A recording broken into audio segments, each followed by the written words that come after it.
The Ricky Gervais Show on Guardian Unlimited. Welcome to the 7th Ricky Gervais Show on podcast. I'm Ricky Gervais, with me Stephen Merchant. Hello. And Karl Pilkington. Alright. Now, talking of that, that's only 5 to go then, isn't it?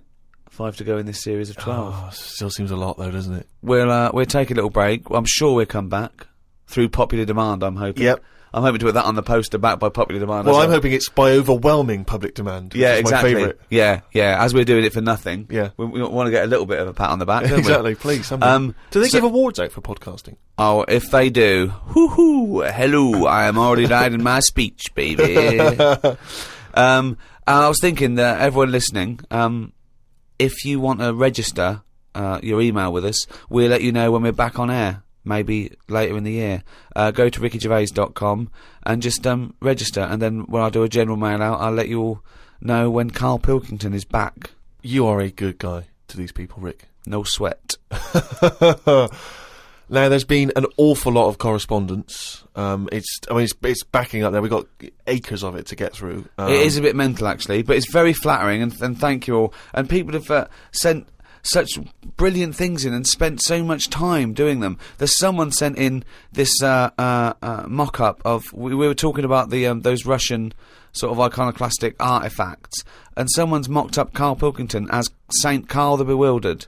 It's brilliant. It's so good. Can we put those on the web? Yeah, I think let's put that up on rickygervais.com, and that's from Joe Murray in Philadelphia. We've also got one which is a little work of art from Ed Ferrari, and it's the three of us in a studio, and it's just great. It's a very flattering picture of you there, Rick. You look about 14. I know, I've come out very well in this. Karl, he's got a head like a fucking orange. Look at that. Yeah. And you, well, I don't know what you are. Your head is about 2 foot long, and in real life it's only 18 inches long, isn't it? So he's exaggerated yours a little bit, but it's a lovely drawing. We'll put that up on the web as well. Just everyone go to rickygervais.com, everyone register please, and we'll email you, and everyone keep sending stuff in, so thank you very much. Carl, Joe from Bradford asks, what body parts can you live without? He wants to know. He's obviously having sleepless nights thinking about this. What, so... With a brain. He's coped this far. So the bits that I've got now, if I had to get rid of one of them, what wouldn't I miss? Yes. See, I did a bit of an experiment on this, right? Brilliant. It's my job at home to wash up, right? Suzanne does... She gives you all the really big responsible ones. Yeah. She sort of like pays the bills and wires the house, and you go, what can I do? And you can go, well, you can go and play with the worms in the garden. Yeah. So anyway, so it's my job to wash up and that, right? And I thought to sort of make it interesting and stuff, I thought, I wonder if I can do it, right? If I didn't have any thumbs. And so what did you do? So I just sort of... You sliced off your thumbs? I just sort of held them in. And it's amazing how, like, it took me ages. Just having that one thing gone. Well, it's part of our evolution, the opposable thumb. Basically, that's when we soared. These are milestones in human evolution. The opposable thumb, the forward-facing eyes, the upright. These are massive things in taking us out of the animal kingdom. And one day, Carl, you'll walk upright. But what do you mean about eyes facing forward? You mean... Before we got here, there was people whose eyes were looking in their head. I don't understand. Is that what you mean? No, because when we got sort of binocular vision, where we could, because we were predators have a forward face. I'm going way back. I'm not just saying. I'm not saying chimps had eyes on the side of their head, but I'm saying big, major milestones in any evolution. Mm-hmm. I lost you at evolution. Yeah. So when you were doing this experiment, washing up, you say that you found it difficult. It took you ages. So you didn't just give up once you realised how essential thumbs were. No, you actually washed up everything. I just think of Suzanne walking in and Karl's there, just covered in water and fairy liquid suds, standing on a pile of broken crockery. Yeah, plunging his face into the sink every 30 seconds and just swishing his head around. But we talked about the washing up thing before, haven't we, when I was stood there washing up. And I sort of look out out of a window, so the sink's in front of the window. Yeah. And that's why I quite like washing up, because I can just look out onto the street, see people going past. There's like a local homeless fella called Franco. You know, I look out that he's all right and everything. Sure. But I was looking across the way, right, and there's some there's some Chinese people who live in a flat, right, really small flat, and they're up till all hours. I don't know what they're doing, but they decide to back up at about 3:30 in the morning. And that they're always really noisy and that.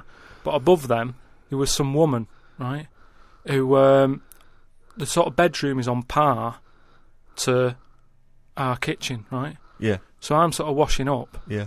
And I sort of look across and see this woman with like, you know, no pants on and that, no bra on that. Naked. Yeah, just That's the word you're looking for. yeah, she's just wandering about without on that. So I was like, oh, what's going on here? So I carried on washing up and that, right? And kept looking, and then I was looking and she looked at me. Right? So we made eye contact. Sure. So I was like, oh God, right? So what I thought the best thing to do was sort of drop me pants a little bit. just a little bit, just like, you know, I had boxer shorts on and that. I thought if I just show a little bit of sort of arse cheek, then it's kind of like, right, we quits. Right? I don't understand the thinking. So Suzanne's watching the telly, right? I think she was watching Sex and the City or something. Yeah. She sort of turns around to see how I'm getting on with the washing up, right? She sees me with, like, me pants sort of down a little bit with my arse out. She said, what you doing? I said, don't look now. I said, but there's a woman over the road, right, with no pants on and that. She caught me looking. I'm just giving her a bit back. I love the fact that he explains the rules, and Suzanne's meant to go, okay. That makes sense. But I don't. So hang on. So you showed a bit of your arse. You turned presumably to show the arse, or waggled the arse out the woman. I had to lift it up a little bit on the sort of on the draining board. What? Hang on though. What did she do? Did you register her reaction when she saw a bit of your arse? What happened? When she saw my arse, yeah. Well, then I wasn't looking because I thought, in a way, I don't want it to look like, well, I've seen a bit of your stuff, here's a bit of mine. I just thought, at the end of the day, I caught a glance of you. It's only fair. You've had a bit back. You know, I'm not You making see, a big deal out of I it. genuinely think James Stewart missed a trick here in Rear Window. Yeah. This would have been, you know, a much better film had James Stewart just popped his pants down. It would have given a whole new meaning to the title Rear Window. Yeah, exactly. It's tricky though. I seem to be surrounded by people like that because I've told you before. There's the old woman across the way who's just sat there reading a book. I look through everybody's windows like that. Remember that film, that Sliver or something? Okay, right. When they've got video cameras. Yeah. I'm just looking onto everybody's world and just seeing what people are getting up to. There's nothing wrong with that. Brilliant. That's why I like washing up. The Ricky Gervais Show on Guardian Unlimited. Chris has emailed a mantra for Karl. We were talking about famous mantras and sayings and things. Yeah. Never has a mank said so much to so many that means so little. Brilliant. So you can have that on your headstone. Rupert. Your little round headstone. Rupert's in the Isle of Man. He says, I don't know if you knew this, Karl, but apparently octopus's testicles are located in their heads. Yeah. But then, to me, that isn't that amazing, because at the end of the day, an octopus, really, all it is an head. Isn't it? So everything it's got has to be in the It has head. to be in the head. It'd look daft if they dangled down below. Right? So all it is, I mean, there's a lot Hang of on, facts. it'd look daft if they dangled down below. I'm wondering again, that's almost, I don't think you should start sending them in, but that could almost be the B-side to, B-side to Knob at Night. I could eat a knob at night. James Round says, Karl, if you could be anyone in the world, who would it be? Dead or alive? Why would you choose to be a dead person? No, but sometimes, like, there's people who are now dead, but everybody raves about them. Like But are you saying... But he wants you to live that life, not have been that person. Are you saying that if you chose Napoleon, you'd be Napoleon, but he'd be back to life, walking around now on the bus, or it'd be the 18th century, or what? What are you saying? What I mean is, if just answer the question. Who would you be and why? It's someone you admire or you think had a good life. Just answer the question. But what I mean is, it's good to be remembered. Like Winston Churchill is remembered Yeah. as being a decent bloke, but I wouldn't want the hassle that he had. So I don't want to live his life, Right. but it's good to be... You'd like to be Winston Churchill, but you'd like to have a paper round instead of...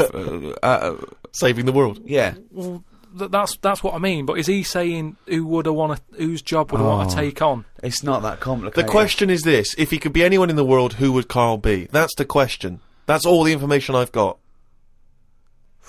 A lot of responsibility on a lot of jobs, isn't there? So, some of the names flowing through your head now? I was thinking Bruce Willis. I never expected that! I never expected that! So his responsibility in your mind is what? Saving people who are trapped in a building with terrorists? Well, yeah, maybe, you know, his worries are different worries. With, you know, people who have a lot of money come other worries. Yeah. Do you know what I mean? So Bruce Willis, he's always going on these marches, isn't he, saying stop war and all that. Mainly because he's got, you know, he's got more to lose if there's a war. He's got loads of houses. One of them's going to get damaged. Whereas if you're poor, you've got the one house. If there's a war, it's like, oh, just end it all for me then. I'm sick of it anyway. Do you know what I mean? Sure. So Whereas Bruce, yeah. With successful life and happy life, there's more for you to lose, is what I'm saying. Right. Like at the moment, because I've finished a job that I've been at for 10 years, right? I've finished working there, so suddenly I've got my timetable's a bit out, and I haven't got enough of a routine, and I'm a man who likes to know what I'm doing. Right? Yeah. So now suddenly 5 until 7, washing up with no thumbs. I've sort of turned into like an old person, where the little jobs that you shouldn't enjoy are now the main event. So but hold on, how old are you? You're 31, aren't you? 32. 32, and you're pottering around, not knowing what to do with yourself. Well, like yesterday, Suzanne's shoes needed to go to the cobblers, right? I haven't heard the word cobblers. I didn't even know cobblers still existed. I only ever see that in Christmas films made by Disney. Well, I had to go and do that, and that suddenly... Because last time you were going to the toffee shop. And now you're going to the cobblers. Next week is the candlestick maker. But all I mean is that suddenly is a nice little day out. I'm sort of putting my coat on, going, right, I'll go and see the cobbler now and go and have a chat. Tell me about the cobbler. You didn't come back with 3 magic beans, did you? No, the cobbler's all right. He's doing, he's fixing cobbling. Shoes and that. He's cobbling. He's cobbling all day. Have I told you about my Uncle Alf, who was a cobbler? No. I'm sure I told you about him. He's the one who he lived in like a bedsit, and he had 2 tellies. He had like one that the sound didn't work on, and one that the picture didn't. But both together, it worked. Oh, right, okay. So as long as he was watching the same channel on both, sound came out of one telly, and he'd watch the picture on the other. Brilliant. And he slept in like a rubber dinghy, right? But he was... Whoa! You can't just let that slide. Why did he sleep in a rubber dinghy? He just liked boats and stuff, and he sort of... Yeah, I like boats, but they're better on the water. Beds are better to sleep on. Boats are better to sail on. Well, he just had it in there. It's a bed sit. It was really tight space. Boat sit. He's got this. He moved into a dinghy sit. He's got this dinghy, so he's thinking, well, rather than it get in the way, I might as well use it. Yeah. Right? But he was a cobbler, and he used to like repair like my shoes and that, right? Yeah. But he'd always sort of overdo them, right? So what do you mean? Like fancy. Do you know like Pimp My Ride on MTV? Yeah. Because he does up shoes, he'd go mental on them. What do you mean? There was the stereo. Yeah. Well, no. There was horns. It's like... Here go comes faster stripes down the side. Yeah. Here comes Mr. Pilkington. He's got the fastest shoes in the land. No, it just makes shoes that would last forever. So instead of putting like 1 sole on, he'd put about 5 on. So it looked like one of them built-up shoes that you never see. He'd just put loads of stuff on. They'd last forever. But they did. But they look like orthopaedic shoes. Yeah. It just like... Suddenly I was like 6'7" whenever he'd sort of sorted my shoes out.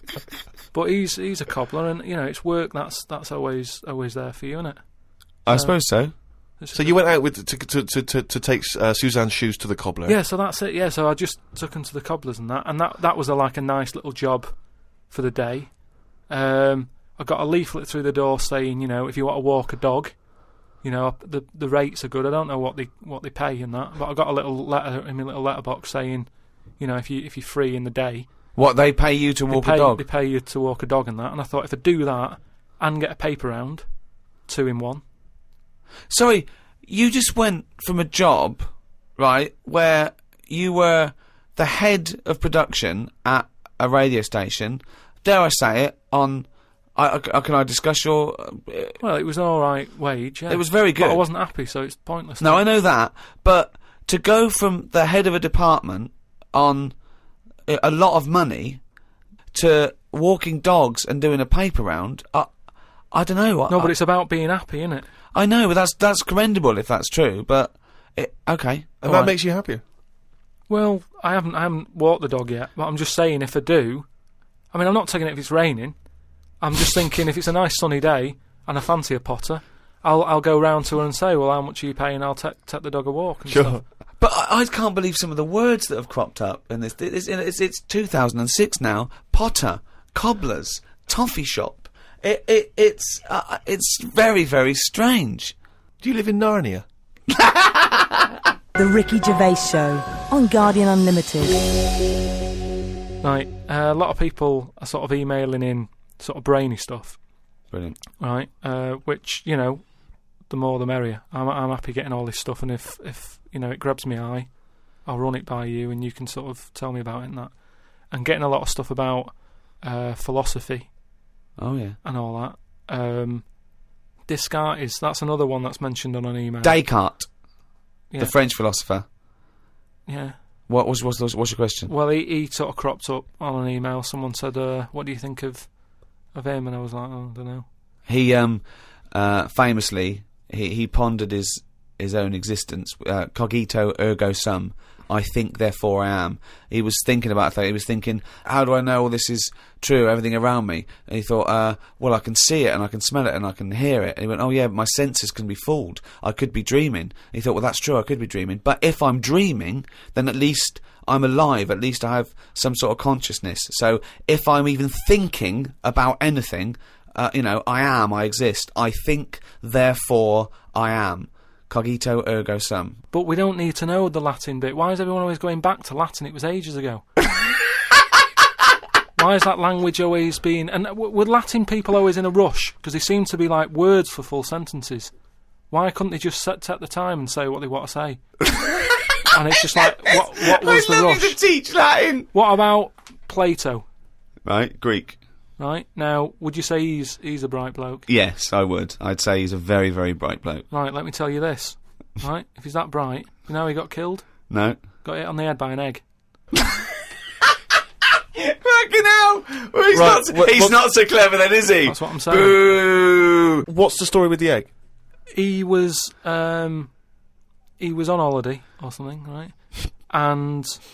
He was on holiday in Greece, probably. He was having a walk about, and a bird was flying over his sort of. This over the bird beach. was what? A great auk? What size bird killed him with his egg? It was a big one, yeah. Was it? And the way they used to crack an ostrich on a hang glider. The way they used to crack the eggs open to let the kids out, they used to drop them on rocks. What bird is this? Dropping its egg to let the kids out? You're a maniac! You are a maniac! And Plato had a little bald head.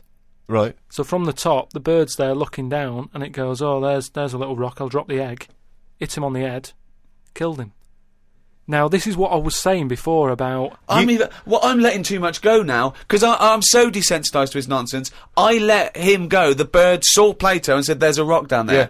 Well, if these birds are killing people with bald heads, you've got to be terrified. So, but listen, this is what I'm saying though, right? Before about knowledge and that, how knowledge is hassle, or success is hassle. I think that was Newton. Knowledge is hassle. Now, why is Plato's intelligence got anything to do with the fact that this bird dropped an egg on his head? Because he was intelligent, and he's probably earning a nice few quid by giving out whatever messages he gave out. Yeah. He could afford to go on holiday to exotic places. If he was working in a factory, he wouldn't have been on this beach with big birds dropping eggs, is what I'm saying. So, in a way, it backfired. His knowledge killed him. And that, I think, was Kierkegaard. His knowledge killed him. Where you got this stuff about him being on holiday?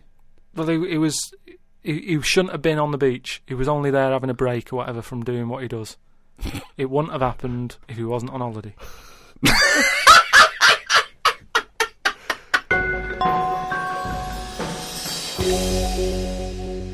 Again, I can't remember which show this was that we were discussing this, but we talked about well-known phrases and quotes from the past. We talked about Benjamin Franklin. People have... this is an email we've had saying, Karl, what do you take by the well-known saying, a stitch in time saves 9? A stitch in time saves 9. Or a stitch in time saves 9. Yeah. See, it's another one that I don't think I've picked up on a lot of these sayings that are being sort of thrown about willy-nilly. Willy-nilly? Willy-nilly. Okay. Willy-nilly. No, but I, again, it's one of them like last week. I've heard of it, but what does willy-nilly mean? Just sort of like throwing it about all over the place. What do you mean? But what someone said? What does the term willy-nilly mean? It just sort of means, you know, carefree. That's right. Yeah.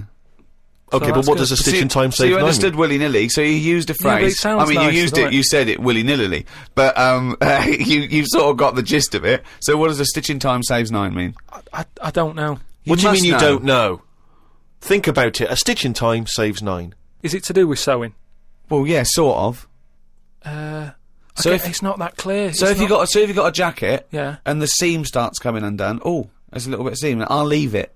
It's getting worse and Right, worse. Soon right. your sleeve falls off. So you just need one stitch there. That'll do it. If you do it now, later you'll need 9 stitches. And that, of course, is an analogy to other things.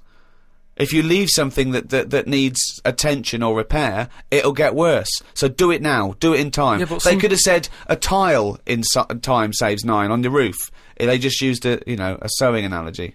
But it depends if you're busy at that point, because if you've got something else that needs doing, that means that isn't being done because you're messing about sorting out a hole in your coat, is what I mean. Yeah. You can't always do stuff straight away. So maybe, I don't know if there's a sort of a middle ground where you don't have to do it straight away, but stitching A stitch sometimes time, today. say in 15 or whatever, meaning you don't have to do it straight away, but just do it before it gets really bad. Brilliant. Do you think yours is less poetic than a stitch in time saves 9? So yours is, this is what you wanted to be a quote, right? Well, you could do it now, but if you're doing something else, then, don't do it immediately, but do it soon so it doesn't get really bad. Karl Pilkington. No, but it's the same. That's the same way I treat most things in life. It's like I never go to the doctors unless it's really That is sensible. bad. That is very good advice. No. That's brilliant advice Well, for it anyone is, though. listening. Never go to the doctors. Unless it's really bad. But that's why a lot of people, particularly working class people, die because they don't want to bother the doctor, or they're mildly embarrassed, or they don't know symptoms, bad symptoms. Go to the doctor if you're not sure about something. Like you were terrified to go and have your prostate. Still not doing it. Why not? I wish you wouldn't talk about it, because now Suzanne will listen to this and she'll go, "Oh yeah, you haven't been," and start dragging it up again. But why are you worried about a little a qualified doctor? I don't know what they're doing up there. What they What just year pop? are we in? They. What are you talking about? They pop their finger up. That's what I mean, though. Why? Well, it's 2006. Yeah. Why are they still using the index finger? What, would you prefer the forefinger or the thumb, would No. you? No, what I mean is, we've got... Or a thumb on a stick, some kind of thumb on a stick. Yeah, would you prefer it to a be mechanical thumb, Oh, a robot good. thumb. Why isn't it just a little camera? Or something that can They've have, got- Well, they well- put the camera up if they initially discover something. but just put the camera up straight away. If I'm No, paying they for don't the need visit. to. They pop the finger up, feel that the prostate isn't swollen, wiggle it around a little bit up your back passage. What are you worried about? I don't think they need to do Are that. you in this embarrassed? day Are and you age. embarrassed about being in a room with your trousers around your ankles and a little fella A popping his... little bit, yeah. Why? And the other thing is, it's not just that, is it? So you go in there, they check your heart out and that, which to me is the most important thing, because that's what keeps you going, isn't it? Yeah. You've got to go there. You Yeah. sat on the bus stressing out, thinking, oh, in less than half an hour I'm going to have a finger up the arse, right? What is the problem? And they go though? in, they check your heart, they probably check your testicles and that. What's up with that? They check your testicles, yeah. Yeah, That's but it's all building, and you've sat there going, oh, soon that'll be happening. Yeah. And that's what puts me off. So if they just came round when you were asleep, Suzanne just let them in and goes, he's over there, right? Yeah. And they crept up and went, bang. You You go, what are you prefer doing? that? I just don't understand why they don't teach you how to do it yourself. How can they? Wow. How can they teach? Imagine you squatting in a corner with one hand on your bollocks and the other finger up the arse going, it seems to be alright. Carl, you don't understand the phrase "a stitch in time saves 9." I don't think you should be doing any kind of invasive medical research in your own human body. But then Who if knows what trouble you're going to cause? No, but then at least You would get stuck. Yeah. You would get stuck. Susanna come out, your fist would be up your own arse.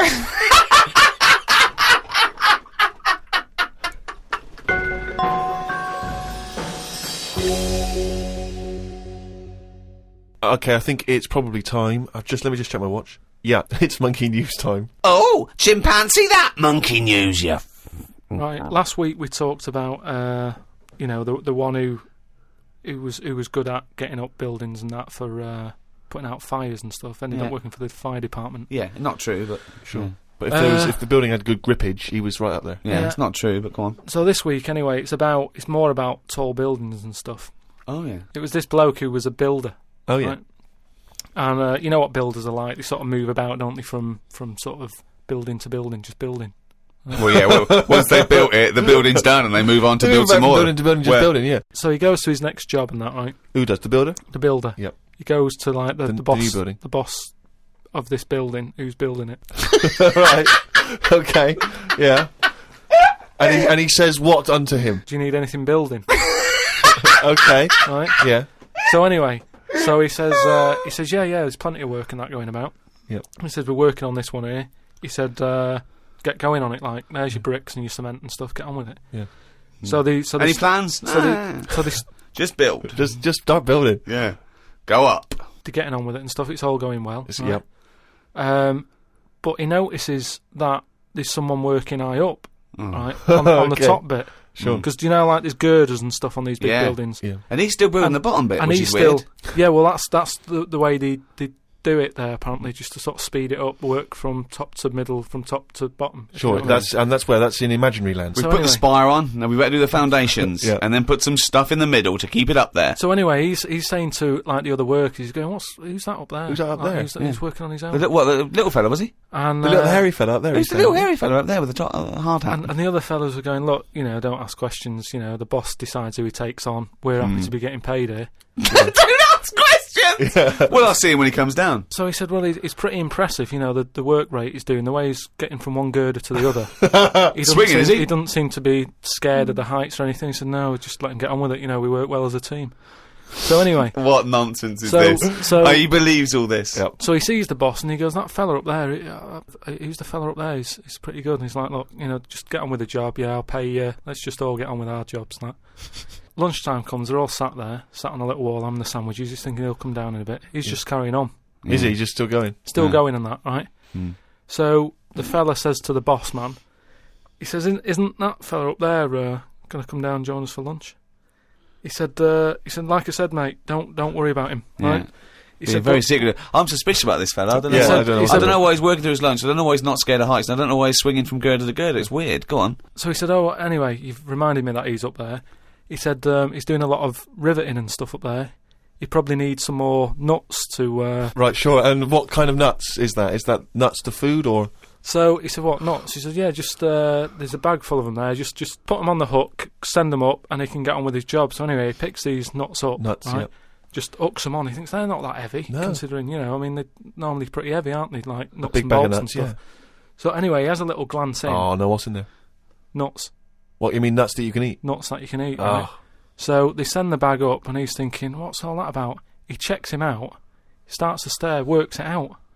You can see that he's a little chimp running about. So he goes, I'm not happy with this. Why isn't he? Because he's working for an organisation that's, there's unions for this sort of stuff, isn't there? Yeah, he's not going, that's amazing. They've got a chimp riveting this building together. Yeah, that's not scary. He's wondering if they're breaking union rules. So he goes... You don't have to talk So he goes and has a word with He the boss. goes to the boss and he goes, look, I've worked out what you're playing at here. Yeah. He said, all them Is out the there... boss sitting in a tyre? He said, all them lot out there might not be wise to what's going on here. He said, but I've clocked it, and you're sending nuts up to it. It's a monkey, it's not on. So he goes, look, we're just all trying to earn a living here. He said, don't get involved in it. I'm happy to pay you, but I'm paying him. Don't interfere. He's paying him. And he's saying, look, I'm just not happy with this. It's not allowed. So the boss was saying, well... We to be pay honest, peanuts, mate, we get monkeys. he said, to be honest, mate, he's a great worker. He's known for doing what he does. He's a good grafter. If one of you's going to go, right, I'm afraid I'll have to let you go, because he's been here longer than that. Yeah. He was made redundant. None of because that the monkey. happened. He was laid off. None of that happened. He's laid off and that. And that's where that saying about, you know, like there's a lot of tower blocks and that in America. It's like the chimp off the old block is where. So that's monkey news.